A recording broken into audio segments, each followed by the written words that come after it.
Hello વિદ્યાર્થી મિત્રો, તમારું માનવ ક્લાસીસમાં ફરી હાર્દિક સ્વાગત કરું છું. તો ચાલો આજે આપણે ધોરણ 8 નો 5 સુધીના પાઠ જોઈ ગયા હતા, એટલે આજે આપણે 6 અને 7 નું આઈડિયા સ્વપોથીનું સંસ્કૃતનું સોલ્યુશન કરશું. તો ફટાફટ અમારી ચેનલને લાઈક એન્ડ સબસ્ક્રાઇબ કરી દો અને તમારા ફ્રેન્ડને પણ શેર કરો, તેથી એ પણ અમારા વિડીયો જોઈ શકે. ચલો, પાઠ 6 નું નામ છે વિનોદ પદ્યાની. એના વિકલ્પ જોઈએ આપણે. જા માતા સદા ક્રીદુષઃ અસ્તિ, તો કે વક્રી ક્રૂરઃ ચ. જા માતા ઇતિ શબ્દસ્ય કહ અર્થ, તો કે જમાય.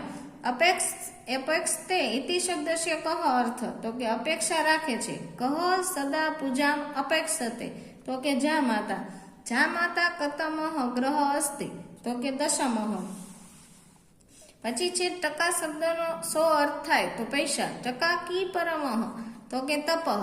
હાટકે શબ્દસ્ય કહ અર્થ અસ્તિ, તો કે બજારમાં.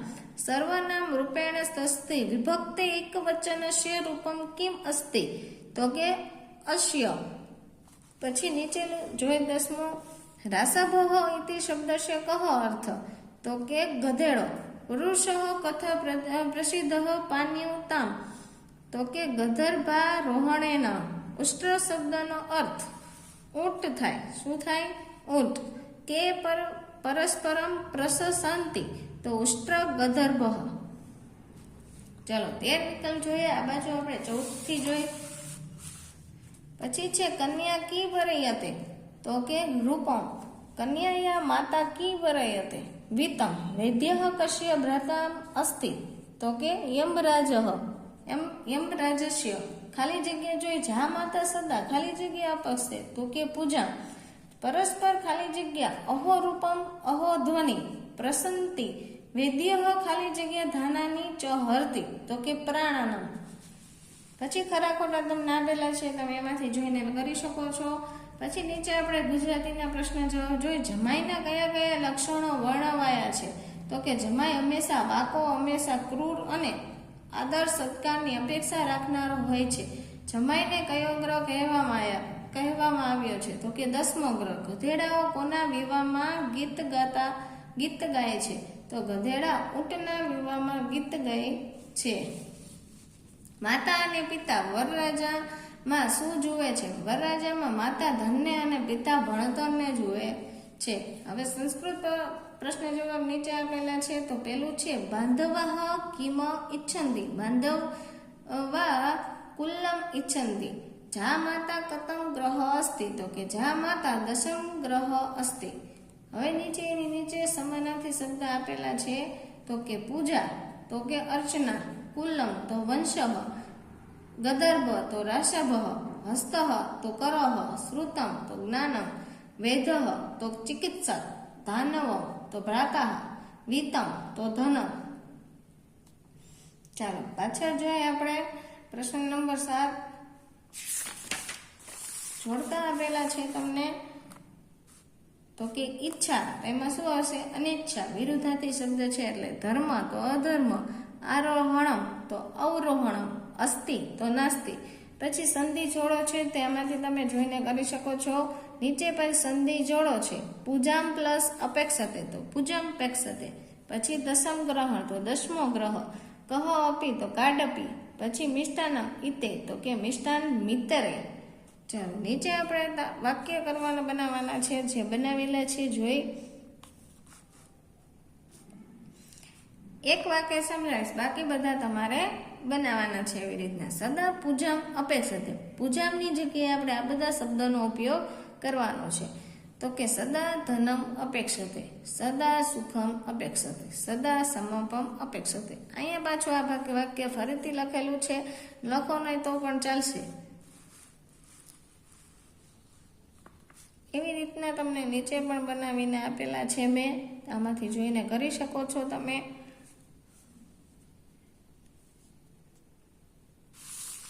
ચલો આ બાજુ તમને શ્લોક પૂર્તિ પૂર્ણ કરવાની કીધી છે, એ તમે પાઠ્યપુસ્તકમાંથી પણ જોઈને લખી શકો છો, અથવા અમારા વિડીયોમાંથી પણ જોઈને લખી શકો છો.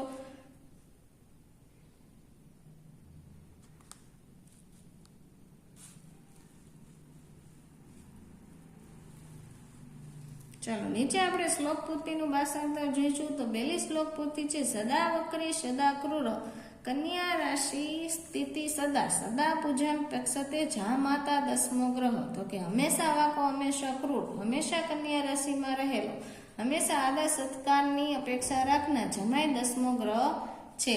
પછી નીચે આપેલું છે ટકા ધર્મ ટકા કર્મ ટકા કી પરમ તપ યશ હસ્તે ટકા નાસ્તિ હટકે અટક કાયતે. તો કે પૈસા ધર્મ છે પૈસા કર્મ છે પૈસા શ્રેષ્ઠ તપ છે જેના હાથમાં પૈસા નથી તે બજારમાં ભટક્યા કરે છે. પછી છે ઘટ ભિન્યત પીટ છિન્ન ધ્યાતમ કુર્યાદ્રાશ ભારોણમ એન કેન પ્રકારે પ્રસિદ્ધ પુરુષો ભવતે. ઘડો ફોડી નાખો તે વસ્ત્ર ફાડી નાખો પછી ગધેડા ઉપર સવારી કરવી ગમે તે પુરુષે પ્રસિદ્ધ થવું છે. આ તો ભાષાંતર. પાછળ પણ જે છે ઉસ્ત્રાણા કી વિવાહ હેતુ ગીત ગાયંતી ગદર્ભા પરસ્પર પ્રસંતિ અહમ રૂપમ અહો ધ્વનિ. તો કે ખરેખર ઊંટોના વિવાહમાં ગધેડાઓ ગીત ગાય છે પરસ્પર એકબીજાના વખાણ કરે છે. વાહ કેવું રૂપ છે વાહ કેવો અવાજ છે. કન્યા વરયતે રૂપમ માતા વિતમ પિતા શ્રુતમ બાધવા કુલ્લ મિચ્છંતી મિષ્ટાન મિતે જના. તો કન્યા રૂપને માતા ધનને પિતા ભણતરને પસંદ કરે છે ભાઈઓ કુળ અને બીજા લોકો મીઠાઈ ઈચ્છે છે.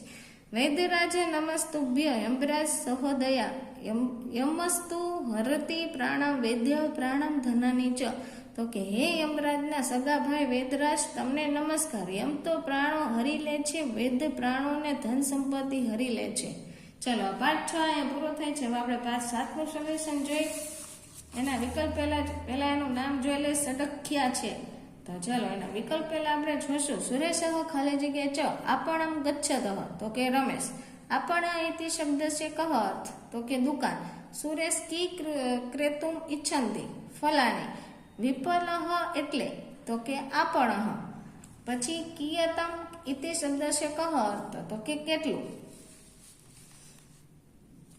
પછી જોઈ છઠ્ઠો વિકલ્પ આપણે ભદ્ર આમ્ર ફલાના કિયત મૂલ્યમ. તો કે રમેશ રમેશ કતિ નારંગ ફલાની કેળાણી. તો દ્વાદશ.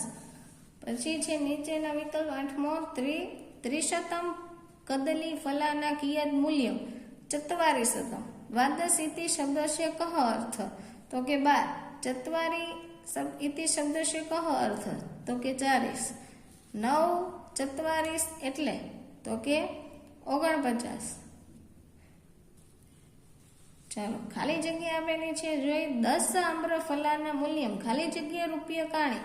તો કે 50. ખાલી જગ્યા કદલી ફલાના 16 રૂપિયા કાણી દ્વાદશ. કદલાણી ફલાના 44 નારગલ ફલાના ચ ખાલી જગ્યા. તો કે 60.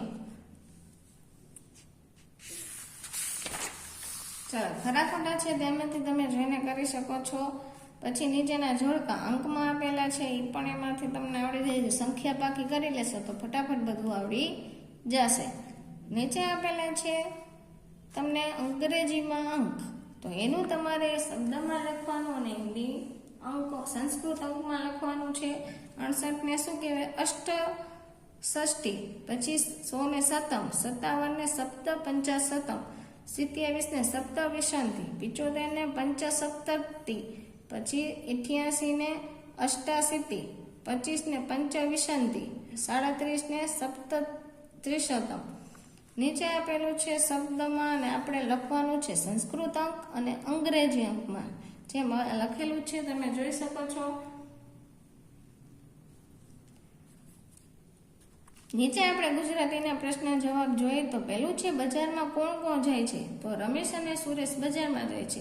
કઈ દુકાનમાં પાકેલા ફળો છે. 5મી દુકાનમાં પાકેલ ફળો છે. રમેશ ફળ વેચનારને શું પૂછે છે. તો કે રમેશ ફળ વેચનારને કેરીઓની શું કિંમત છે. રમેશ ફળ વેચનારને શું પૂછે. તો કે રમેશ ફળ વેચનારને કેરીઓની શું કિંમત છે તેવું પૂછે છે. ચલો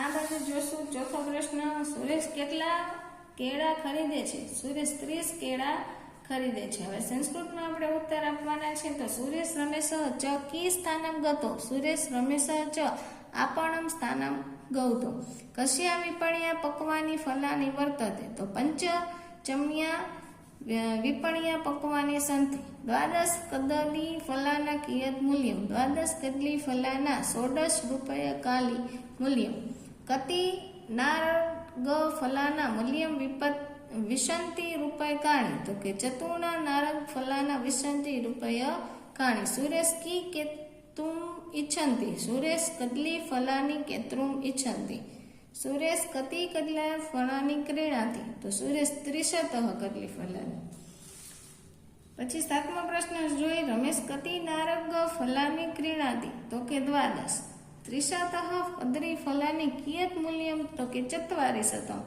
કહ ફલ વિક્રણે 7 રૂપય કાણી દદાતી તો કે ફલ રમેશ ફલ વિક્રણે 7 રૂપય કાણી દદાતી 90 ને શું કહેવાય નવંતી કહેવાય પછી આપણે પ્રશ્ન જવાબ પાછળના કોષ્ટક ઉપરથી દેવાના છે જે કોષ્ટક આપેલું છે તેના ઉપરથી તો જોઈ પાછળ પ્રશ્ન જવાબ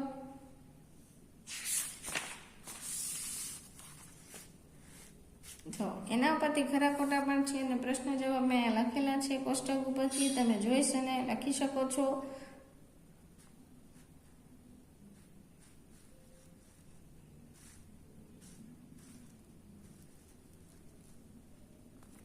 પછી નીચે જોડકું આપેલું છે આપણ તો શું થાય વિપણિહ આમ્રમ તો અવલોકનમ પછી પશ્યતમ તો કે આમ્રમ તો રસાલમ થશે પશ્ય તો અવલોકનમ થશે હવે નીચે વિરોધાર્થી શબ્દ પણ આપેલા છે પક્વમ તો અપક્વમ આવશે સ્વીકરોતું કે નિરાકરોતું ક્રેતુમ તો વિક્રેતુમ મહ્યમ તો તુભ્યમ પછી નીચે ખૂટતી વિગતો તમને આપેલી છે જે તમારે આમાંથી જોઈને કરી લેવી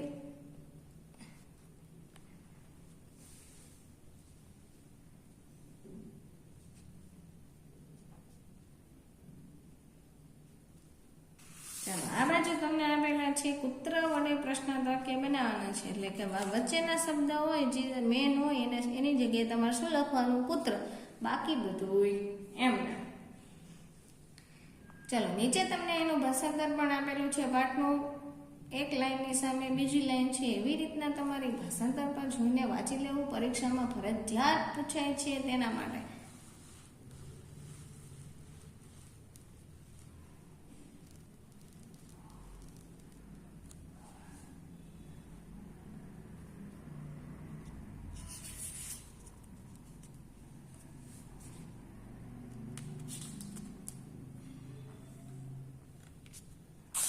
ચાલો અહીંયા પાછળ તમને 1 થી 100 ની ગિનતી આપેલી છે જે સરખી રીતના વાંચી લેવી અને બાકી કરી લેવી